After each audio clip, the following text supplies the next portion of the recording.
and welcome back for another ICO review. In today's video, we are going to be going over Doc.AI.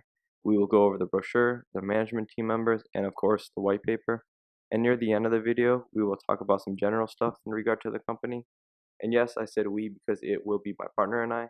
So if you do hear two different voices throughout the video, don't be alarmed. But before we begin the Doc.AI review, I want to give you guys some updates on some stuff that we're working on in regard to crypto research. Right now, we're in the process of creating a website for our ICO reviews and cryptocurrency analysis. On this website, we will simply post our videos and add research articles that pertain to the ICO. The articles will range from, let's say, 500 words to 2,000 words in most cases, but some may be longer if the company has a bigger project. And no, that's not the only thing that's going to be on the website. We will be adding a lot more features, so stay tuned for that. And then once the website's done being built, I'll post a link so you guys can easily access that. But for now, we are just recording videos. There are only a couple videos on our channel right now, but more will be coming soon. We're in the process of recording some interviews with executives of different companies and are also working on some videos on different altcoins.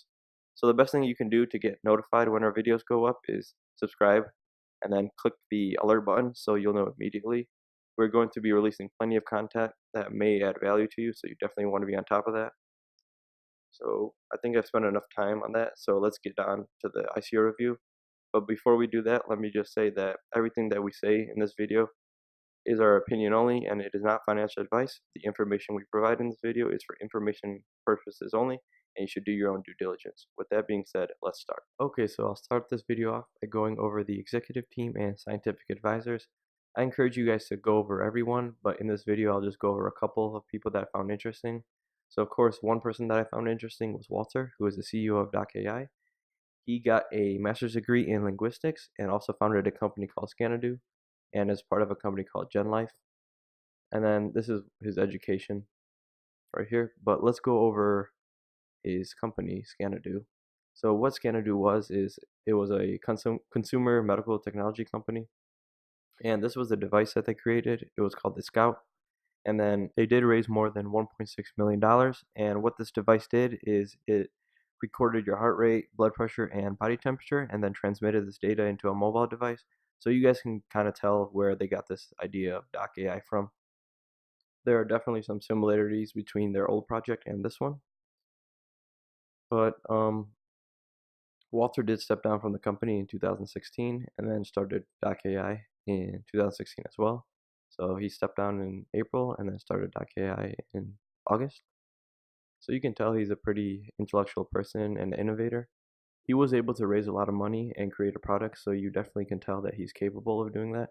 Hopefully he'll be able to transition his skills into Doc.AI and create something big out of it. The blockchain revolution has given him another chance, so let's see what he can do. But now let's move on to the next person, and we will go take a look at Sam, who is the wife of Walter and the co-founder of Doc.AI. Okay, let's wait for it to load up. Okay, so she started her career in 1996 at Star Lab Research in Brussels. Walter was also there, and she started a company called Jobscape, and they merged in 1999, I believe, or 2000. It was during the tech bubble, and then this company, the merged company, went public. So hopefully she was able to cash out before, the whole crash happened. So she served as an advocacy director of the One Laptop Per Child Foundation, and they secured funding for the deployment of laptops and training for more than 50,000 kids in more than 10 countries, so that's quite nice of them. Walter was also part of that project. So she also worked in TEDx as an organizer, also director of TEDx Brussels. So she does have a quite strong resume, let's say. All right, so let's move on to the next person, and let's take a look at Anitha Chung. Anitha Chung got a degree from Indiana University in Bloomington, and then was a CFO of 99 Bill Corporation, which was sold to Wanda Group in 2015. If you don't know what Wanda Group is, just Google it. It's pretty big. The founder of Wanda Group's net worth is around 30 billion, so that's pretty big. And then just this JA Solar Holding Company, traded on the Nasdaq, it has a market cap of around $350 million, And then this one, Solar Enertech Corp, it's on the over the counter, so it's like only 150K market cap right now. But maybe between 2007 and 2008, it was worth more. So she does speak 3 different languages. That's pretty good. Most of us can only speak one, maybe 2, but the more the merrier, right? Okay, so let's head on over to the next person and we'll take a look at Erica Ramos. Sorry if my computer's slow. I'll definitely need to upgrade. So Erica Ramos is an associate director at Illumina. If you guys don't know what Illumina is, it's a pretty big company, really respectable. They're all about the gene, so genome sequencing and then rare genetic diseases and stuff of that nature. If you guys want, you guys should definitely check that out. I would talk about it, but then I'd just be doing a stock overview and not an ICO review. You guys might get bored. But staff genetic counselor, that's pretty impressive. And then her education, University of California. Nice, nice. And then she's also had 8 publications. And what do you know? 3 languages as well. So that's quite impressive. All right, let's head on over to the next person and we will check out Mr. Manber. So it looks like he worked at Google. There's not much information on his LinkedIn, but let's do a quick Google search on him. So he did work at Amazon, I found out. He was like a chief algorithm officer, I believe. And this guy is everything algo related. He's got a book out, a couple awards, and has a degree in math and computer science, as you'd imagine. Here's his book, Introduction to Algorithms. So he's a pretty well-rounded person, and I think he would be perfect for Doc.AI. Alright, so that's basically it for the Doc.AI team. I didn't go over all of the people, but you guys should definitely go check everyone out. They do have a pretty solid resume. I'm pretty impressed with this team. So the next step will be to go over the brochure. I'll transition you guys over to my partner who will be taking care of that. Hello everyone, in this portion of the Doc.AI review, we're going to be going over the brochure that they have provided for us. Let's go ahead and dig right into it. So basically, the abstract is just a summary of their project that they're doing, and what this is going over is it's saying that in this neuron network that they're calling, it's a decentralized learning platform for machines. And in this decentralized learning platform, where apparently machines are being taught, humans are the users and the machines are the students. So I'm assuming that the humans teach the machines by the data that they input within the machines. That's just my inference, but we'll see how it works exactly moving on. But that's just the general overview of the project as a whole. On the left here, they're asking, in our world where intelligence is everything, do we really want to end up with a couple of corporations owning the world's most intelligent machines? Let's think about that one. Well, I don't need to think about that one for long, but I do know my answer to that is a definite no. I do not want corporations getting larger and owning more tools and machines that will only help them out and allow them to become larger. I'd rather have that technology being decentralized and being owned by the people who are using it itself. I'd like to see what you guys are thinking about this question. If you guys disagree, agree, have any more insights, just go ahead and drop those comments in the comment section below and I will take a look. So let's go ahead and go over the overview of the Doc.AI platform. Basically, what Doc.AI is doing is they're using existing APIs, which includes facial and image recognition, text analysis, NLP, sentiment analysis, language translation, and general prediction. I'm sure they have a lot more than that, but those are just a few of them. They're basically using those different components and different softwares, let's say, to connect and to talk with each other, basically get different sets of data inputted within each of these APIs, and it's basically using the deep learning and the AI to talk within these different APIs and build a conclusion based off of the inputs that they got from the existing APIs. The neuron network is a decentralized platform. Basically, what that means is that the data is not stored in one area. The data is stored on the network itself and the people who make up the network. So basically, your data is not stored in a storage warehouse. It's stored on the users that are using this platform, and each transaction is confirmed by the participants of the network, and simply you do that by just owning tokens, or being a doctor, or being a participant of this network, basically.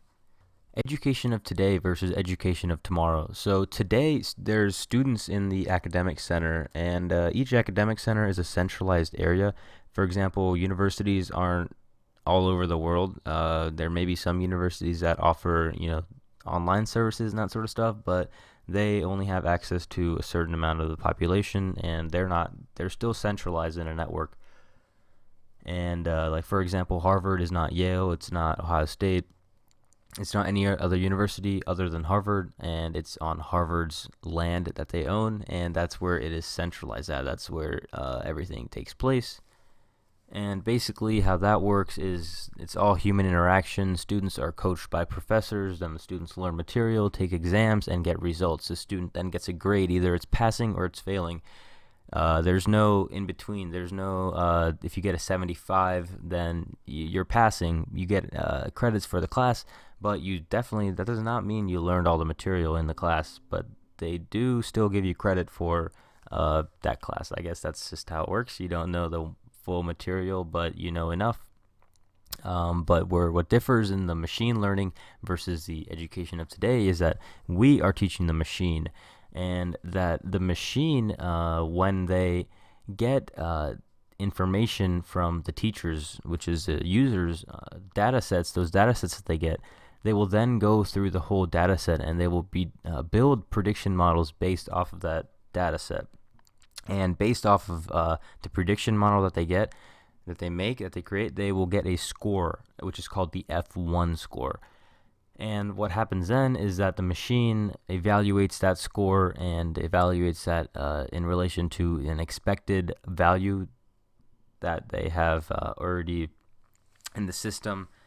And what it will do is basically it will learn from its mistakes and learn where it went wrong, what it could have done better, and it will keep on learning from that. As more and more models are being created, it will become more and more efficient, and it will become more and more versatile.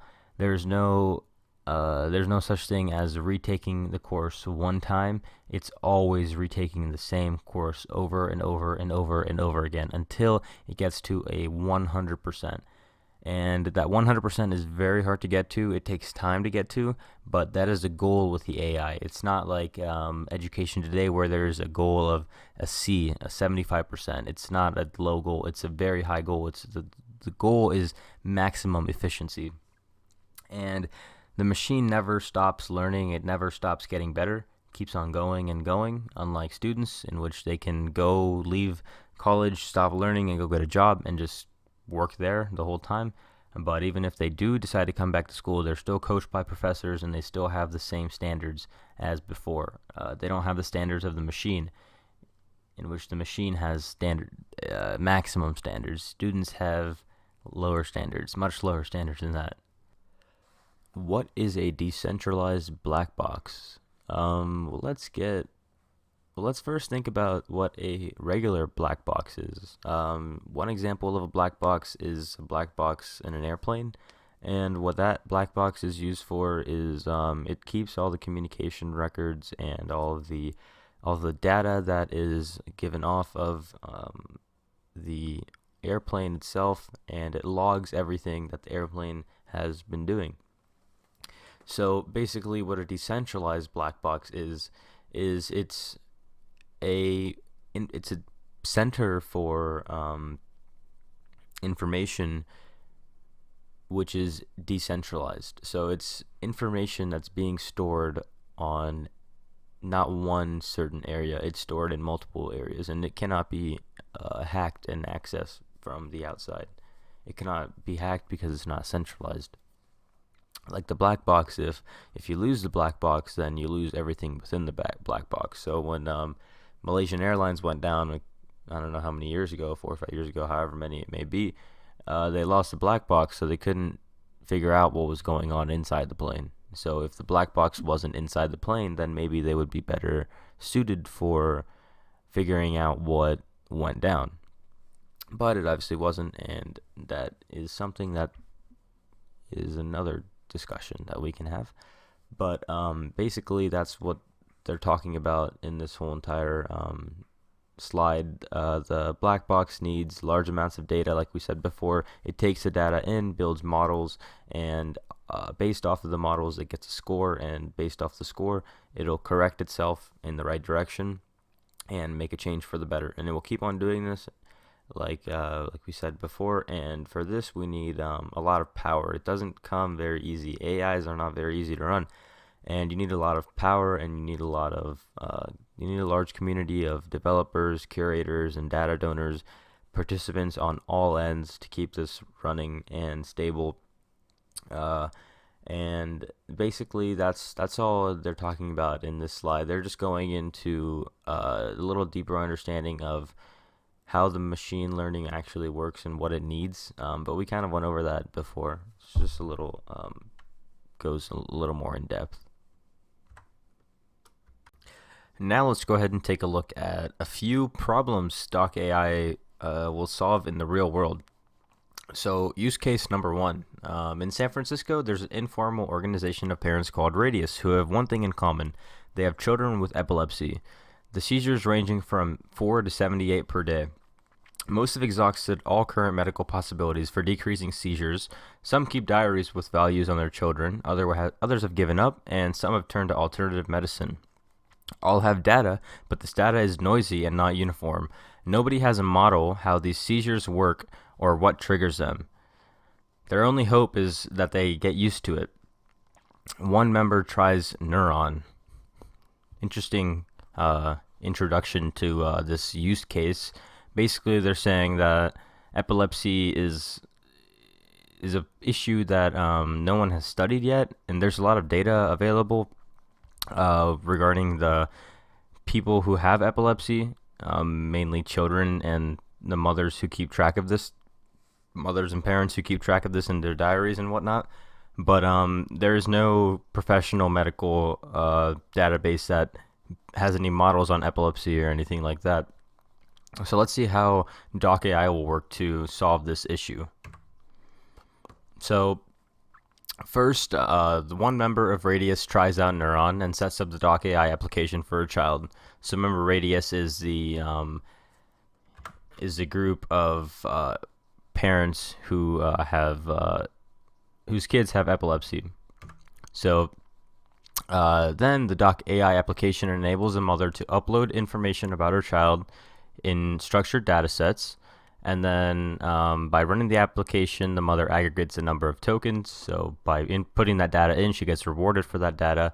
And at the next meeting of Radius, she shows what she did to the other members and shows how they can also input data and have it more organized. So then, seeking to learn more about their child's seizures, Radius proposes a problem statement and associated bounty in the network. So what that means is that they want to learn more about their child's seizures. They have the data to be analyzed. Now what they're going to do is they're going to make a bounty that doctors and professionals will use to research this issue. So then the proposal is structured that anyone seeking to learn about the same problem may participate by funding the project. So what that means is that people who are in Radius are not the only people who have access to this. Anyone who has epilepsy or is in the epilepsy community will be able to view this and will definitely be able to add to this bounty and make it larger. So basically how the bounty works is that each participant, each parent who's participating will pay $500, and they're expecting to hit 60 participants. So if they do that, they'll raise a total of 30 grand. And let's say once they broadcast it to the whole network, 900 parents join. So that makes a total bounty of $450,000. That's a great amount of money, and there's definitely power in number of people. So basically, since the bounty is so big, they decided to split it into 4 milestones. Okay, interesting. So that's another option that you can do. They can make different checkpoints that they want to achieve through this bounty, and as they achieve it, they will get more money. So the money is not wasted. So now the bounty is communicated to the Doc.AI data scientist network with the goal to find a model that looks for an avoidable trigger of the seizures. So now the AI will be working with scientists within the network to find a model that looks for an avoidable trigger of seizures. So they're going to be trying to solve the problem of epilepsy just by simply rounding up a bunch of people who know about this issue and have data that they can input inside of the Doc.AI platform, and then simply they raise money, and that money is spent to figure out the issues and they find the answers that they are seeking. So once the initial models are ready for broadcasting to the neuron network, the network receives them and enhances the models using their own data by means of a distributed variant of the stochastic gradient algorithm. So basically what they're doing here is once they receive the initial models, they're going to be going back to the AI and they're going to be enhancing that and making it more efficient by using something called a distributed variant of the stochastic gradient algorithm, which is just a complicated term. We don't really need to go into that, but basically it goes back to the AI and the AI works on it and makes it more efficient. And then several data scientists answer the challenge, and a leaderboard is produced with F1 scores. The highest F1 score selected, the prediction model is sent to the parents, and the prize is awarded. So multiple people are able to participate on this bounty, and whoever has the best F1 score will win, which would make sense.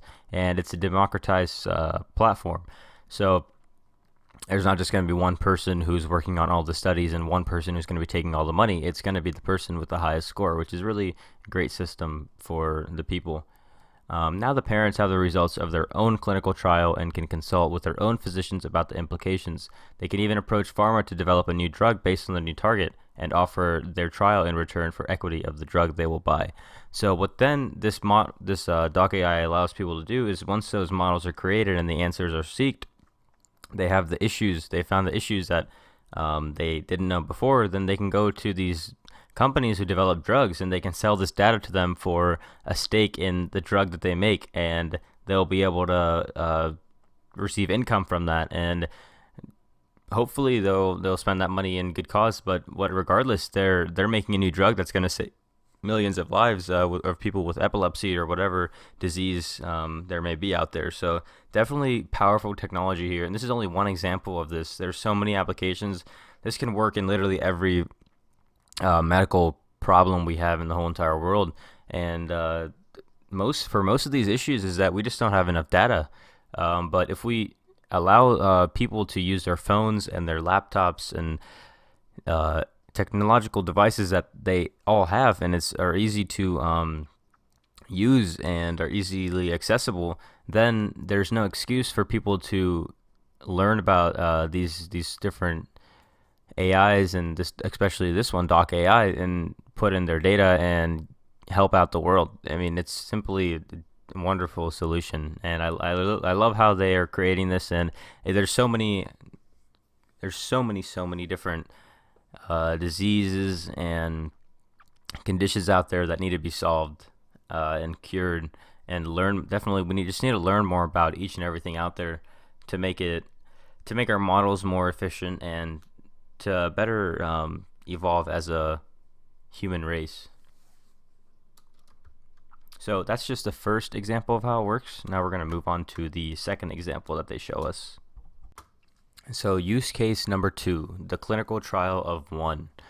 Marcus O'Connor is retired and is taking care of his partner who suffers from metabolic syndrome, a cluster of conditions like blah, blah, blah, blah, blah. Okay, so he has a partner who suffers from metabolic syndrome, and he is going to be basically taking data, and he's going to be inputting that data in the system, and he's going to try to run a clinical trial on one person, his partner. So Marcus here, he starts off by firing up his laptop, and he sits next to his wife, and he starts to have a long conversation with her wife in the question and answer format, just like you would with your doctor, asking things like, first off, what's your name? What's your height? What do you like doing? That's all that sort of stuff. So the AI gets to learn more about his wife. And then he inputs her Facebook information, a picture of herself, and a picture of her medicine cabinet, as well as some wellness devices from Amazon, just like a blood pressure monitoring device or a blood sugar monitoring device, things like that, to get more data in. And he inputs all these different things of her data, basically her medical profile, into the Doc.AI. He gets some blood results, and then the AI begins to develop targeted education and helps them develop an initial plan of action. So the AI will then help them figure out what to do with all that data. It's not just like you throw all the data at the AI and the AI just doesn't spit anything back. It'll then help you and help you decide what steps to take next in the right direction. So once he gets the tokens, he then builds a prediction study about her wealth. He can do that, and all that means is that he can use that all the health factors that he got, and the AI will give him what they predict, right? So what they think her life will be like in the future, any complications she may get involved with in the future, things like that, right? So then he proposes a problem statement and an associated bounty to the network. So from there, he's trying to reach out to the community who also has metabolic syndrome and would like to put their data together to then make a larger study and get more conclusions based off of that. So he proposes a bounty of 100 per participant, expecting to hit a target of 5,000 and 50% participants with similar data sets. He starts to recruit friends and acquaintances for the clinical study of one. The empowerment is exhilarating. Yes, indeed. He then broadcasts the proposal to a network, and 100 interested parties join in. That makes the total bounty $10,000. Now, the bounty is communicated to the Doc.AI Data Scientist Network, and then a model is being built. Then the highest F1 score selected wins, and the prize is awarded. And the prize is just the money from the bounty. And then the participants of the study, Marcus, his wife, and the other people, they will then get to learn a lot more about metabolic syndrome and what to expect in the future. Maybe they'll learn about some things they can change in their lifestyle and live a better life, hopefully. But now you can see that the AI then connects with other AIs in the group, and now they have grown over to be 23,000 members. So once you build one community, the AI starts talking to other communities, and the medical community just connects. Right now, there's a lack of communication and a lack of connectivity within the medical world. It's too hard to one, obtain data from other sources, and two, connect that data, and three, you don't know how good that data is. But when the AI is doing all of this, it's much more efficient, and this is a really cool way of using the AI. So that's all for the second example. How to train your own black box, also known as how to train your own AI within the Doc.AI platform. So basically, they're going to be showing us a few of their APIs, their built-in softwares within Doc.AI that allow people to train the AI, and the AI will then construct data sets from that, and they will then give them tips and whatnot after that. So let's go ahead and take a look. So onboarding module with computer vision. So basically, they're going to be bringing their Doc.AI platform to the phone, and what that allows is, you're going to reach a lot larger audience if it's on the phone, because more people have a mobile device than a computer, as it's cheaper and it gets their day-to-day tasks completed. But with that, also, there's going to be a lot of features that they'll be able to better utilize on top of the phone. So, for example, you're going to be able to input a lot of your information directly from the phone very easily. Many iPhones have touch sensors, so it'll be able to record your heart rate and a bunch of different things, like it'll be able to read your face and see your facial attributes and make predictions off that, a whole bunch of stuff, right? Along with that, they have a blood test decoder. So basically, once you get the blood test completed, when you go to your doctor's office, they really don't tell you much about it. If there's something out of line heavily, something majorly skewed, they'll tell you. But if not, they won't tell you unless it comes up later on. But basically, this allows you to dig deeper inside your blood test results, and that's just really hasn't been readily available before, but it will be available with the Doc.AI platform, which is really exciting. Also, they're going to have a genomics test decoder. So basically, you'll be able to put in information with your genetics, your family history, that sort of stuff, and it'll be giving you a bunch of models and different cool things to look at regarding what to look out for in the future, how your genetics may impact your health in the future, and things like that. Also, they have a a medicine decoder, and the medicine decoder basically you tell it all the medicines that you're taking, and it'll give you a rundown on dosages, side effects, what taking certain medicines with other medications will result in, kind of like a mini pharmacist in your pocket. So that's also really interesting because nowadays many people are just taking random drugs because they don't know what's out there and the side effects that go on with them. They just think that drugs are just great; they'll just heal you, right? But in third world countries, many people don't know about their blood tests. They don't know what to make of that. They don't even get blood tests for the most part. They don't know much about their genetics and what to look out for in the future, like with past family history, and they don't even know what medicines they're taking and how much to take of it and that sort of stuff because they simply don't have access to doctors and people to tell them. They may have access to the medicine itself, but they may not have access to the professionals to tell them and direct them on how to take it. So those are just a few of the built-in softwares within the Doc AI. So I'm pretty sure they're gonna have more in the future, but these are the main ones that they're working on for now. But it looks really, really promising. Can't wait for them to come out with this. It's gonna make a huge impact in the world. Yeah, let's go ahead and keep on moving along. So it's their belief system, their values, and all that sort of stuff. I know that from the product they've built, their values are for the people and trying to make the world a better place and a safer space for everyone that lives in it. And it's a really awesome project that they have going on here. So the research roadmap, October 17th, which is now, to September 2018. So in a year's timeline, by March or April of next year, they're going to be scaling their operation. So by then, that means that they're going to be rolling it out, and there's going to be a beta version of the network for about 6 months or 4 or 5 months ish, and then after that, they're going to have the full network going live. Hopefully, everything goes well and they raise the capital that they need to. But I wish them good luck on their timeline. Use of funds, we are looking at the $15 million and above range for them to get the fully automated AI. Anything above that is really good. You really want it to be 30 plus million so you can get predictions in your hand. And not have to. I don't know what they would do without that. I don't know how long it's going to take for them to roll it out without that. But I do think that even regardless, if there is no predictions, even if there's models available, I think there will get well over 300,000 users. I'm not sure what their time frame is on this, but I do believe that they will get well over 100,000, 200,000, 300,000, 400,000 users for how much money they're getting. If they do get to the full project or full cap that they're looking for, 30 plus million or 25 million range, I think they'll have easily over millions of users. I think 300,000 is a low ball estimate.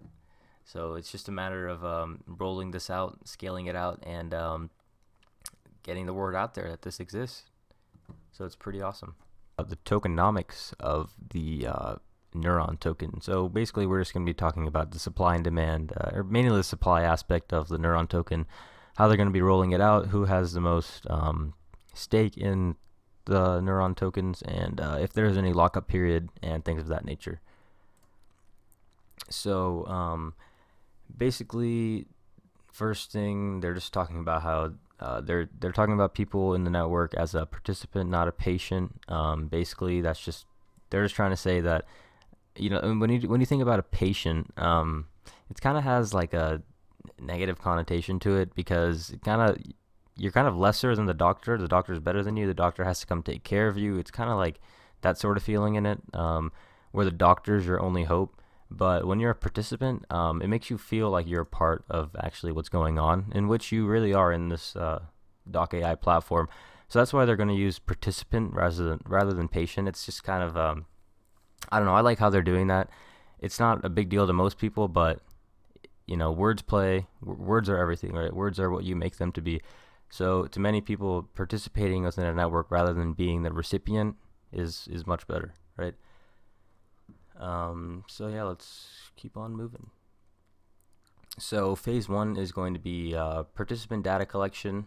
So they need to take data to build the models, right? Phase two is when they have all the bounties and the miners of the network, which are the data scientists who take all of these projects and research and all that sort of stuff, and they will take the bounty and they will go and complete it. So that's the second step. Phase three will be the data owners will be able to opt into the network and put their data for sale. So once the data is in the system, whether it be for the patient itself or the whole project that was given to a scientist with the bounty, then that will go on the network for sale. So whoever wants to buy it can buy it. I'm sure there's a huge market out there. They can collaborate with other people or that sort of stuff. So it's just building the ecosystem more. And phase four is when the model is validated clinically. The group of volunteer open sources the model for advancements of science. So basically, in this step, they're going to be taking the data and they're going to be licensing it to people in the education world, academia, colleges, researchers, that sort of stuff, or pharma companies for them to go make the medicine. So that's pretty cool. So this is just the different phases of how they're going to be rolling out in the next year. We went over their timeline in the previous section in the brochure, but these are just particular phases they're going to be rolling out in. Participant categories here, they're just going over the different people who are going to be active on the network. Here you have anything from people who don't have access to doctors and medical knowledge, to people who don't have health insurance, to corporations, and so on and so on. So like we went over before in the two examples, those are just two individual examples, but this AI has the power to impact everyone in the whole entire world. It's not an opinion, it's just simply a fact. It's a doctor on an AI. Who wouldn't want to use a doctor on an AI? It's pretty freaking awesome. But let's keep on moving along. Some random stuff. Here they're just talking about the steps in which someone's going to be inputting data. So they sign in, they put in picture stuff, they put in blood and urine results, medical records, all that sort of stuff, and then they self-report their vaccines, questionnaires, tests, and then they get their genome stuff. So we went over how they're going to do this with the different APIs and components they have. So look at the brochure section of the video if you haven't already. So phase 3, plan tokenomics, income from ROs who want to purchase buckets of segmented data and pay Neuron. So here they're basically talking about the people who want to buy data and the people who are selling data. They will all use a Neuron token, obviously. Then in conclusion, they are disrupting the concept of a doctor. In the near future, we the participants will decide on our own health care. We will have greater control over our health than ever before. That is very true. We're not dependent on a doctor, or we're not dependent on a hospital. We're not dependent on a centralized medical facility.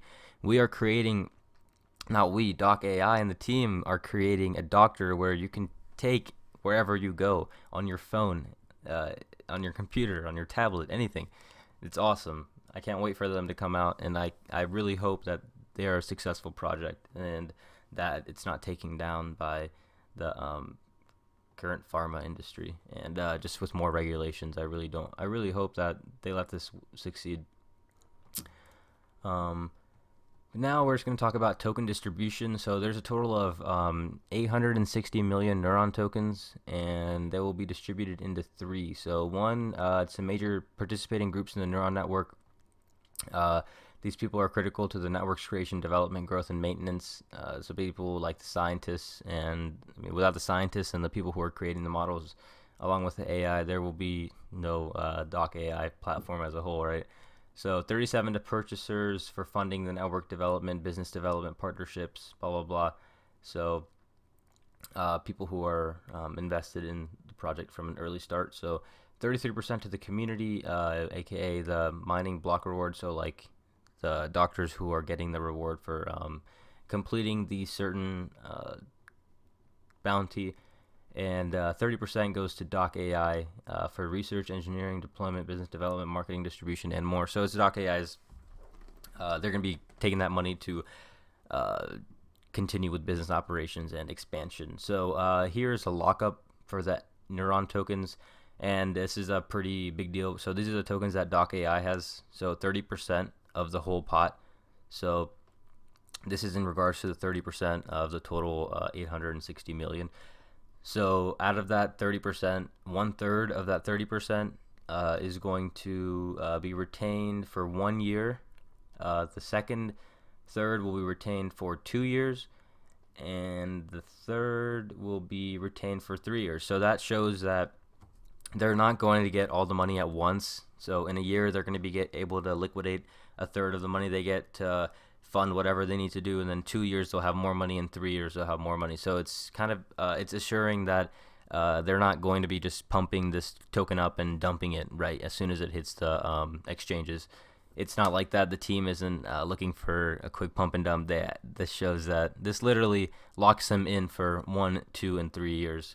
So pretty exciting stuff. I know they're going to have their product launch within a year. Hopefully everything goes well. But if it does take 2 years, they have the time. If it takes 3 years, they do have the time. I hope they don't rush anything. I'm sure they won't.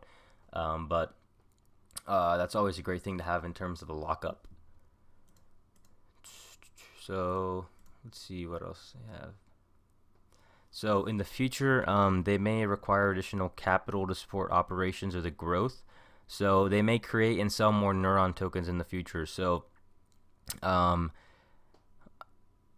yeah, so basically that means that in the future, if they do need more money, they're running out of money, everything's going well, or everything's not going well, they will try to sell more Neuron tokens, and they may sell them to investors, the regular people, or it just kind of depends on how large the ecosystem is. 860 million does sound like a lot. I mean, it is a large number, but in terms of how large they're going to make this Doc.AI, they may need another 100 million tokens, another 200 million tokens, whatever the case may be. So they are keeping that option open, which is okay by me.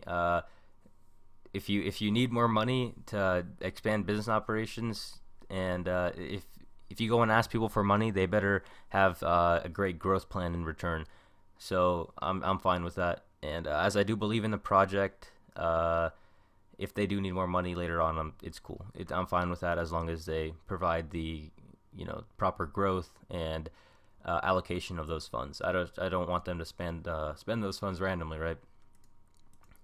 So that's all we have here. The rest of this is just a bunch of jargon, legal jargon. So with that concludes the tokenomics section. If you do have any questions regarding what we went over in this portion, please let us know. We will gladly respond to your comments. Okay guys, so that's all we have for the Doc.AI video. We're just going to be wrapping things up now and giving our brief conclusion regarding this whole company and project. As we've gone over in the brochure section and the tokenomics portion, there is, think about what it means to be a doctor, right? It just means that you take certain inputs and symptoms, basically. We'll call those inputs symptoms. So let's say you go to a doctor and you tell him what's wrong with you, right? You're inputting data within the doctor, and the doctor will then use his mind and use the education that he took, and he will then formulate an answer, and he will then give you a result, and that result will be a diagnosis, right? So right now that it takes, doctors are in low supply, right? They're not everywhere in the world, especially not in third world countries. They're abundant in, Europe, Americas, certain parts of China, India, the good parts, of course, the developed parts. But they're not available in third world countries, and that's a shame because people in Africa have the same right to a doctor as the people in the United States, and it's quite frankly ridiculous how there isn't. I mean, the fact that doctors and their whole profession can be inputted inside of a algorithm and inside of even better an AI that continuously learns, and the AI can in the future, let's say it figures out a pattern with certain symptoms with, let's say, 1,000 patients just from their Facebook, just a little particular event, let's say, or a little hobby that each of these people had, it can then formulate more conclusions as to, there may be more impacts with a certain disease, or there may be more risk factors with cancer if you do certain things, or things of that nature that currently is quite frankly not recorded by doctors. Doctors only ask certain things. They have 10 or 15 minutes with you, and that's all they have, and then they go on about their day. They're inputting their data on their systems, and they really don't have time to talk to you. They're probably putting in data longer than they talk to you for, and that's just ridiculous. When the data is stored on an AI, and the AI learns about you and gives you more attention and gives you more time and gives you more answers than the doctor itself, then at that point the AI is simply more powerful. And like we went over before, the AI is striving for 100% accuracy. It's going for maximum efficiency. It's not a doctor who, when a doctor takes a test, right, you're not going to be asking the doctor, or the potential doctor, the student at the time, everything he learned from that chapter. You're going to be asking him the main points and, maybe a few specific things, but he's no way you're going to know that he knows everything, right? And that's just a true fact. But the AI, you do know that the AI is always learning, and that it's never taking a step back. It's always taking a step forward. And if it does, let's say the AI does make a change and it impacts it in a negative way, as more data comes in, it'll make the distribution of the results normally skewed. So obviously you're gonna have your extremes, but most of the time, when you do get a lot of data, you will get normally distributed data. That's just how statistics work, and especially in the medical field, that's simply how it works. So over time, as the sample size increases, and the sample size simply means more participants in the network and more people using it, the Doc.AI gets significantly more efficient. And we're going to be able to get data on people in third world countries and learn about what they're doing better and how that impacts their health, and we will be able to figure out how to live longer as a human, how, different things we should do to keep our bodies healthier. That may involve simply, taking data like how many people eat red meat, how many people eat white meat, how many people are vegan, vegetarian, taking those dietary information in. This is just one example, right? And it'll give you a whole model based off of that sort of stuff. Right now, we just go out and do surveys, right? Statistically, we are going out to pick the people who are participating in our studies. But why not have every single person come to us? That's so much more better, rather than having, all these different biases and all this random crap that you have to look out for in the statistics world. Why not just have the whole world come to you, and then some, right? More people will even come to you that you didn't even think you had access to. So that's just a few ways why I really love this project. It's literally putting a doctor in an AI, and it's going to save so many lives, and it's going to make lives of millions of people so much better. And I really do hope this succeeds and goes flawlessly. I mean, I hope that in 10 years, 5, 10 years, I will definitely be using Doc.AI. I mean, I don't see why I wouldn't use it. I will definitely have many uses for it in my life today, and millions of people will too. So I'm really excited for this project, and the team behind it is amazing. Couldn't have asked for a better, more passionate team. They're working night in and night out to get this project out, to get, change lives, as many lives as they can. And I'm really excited for this project to roll out.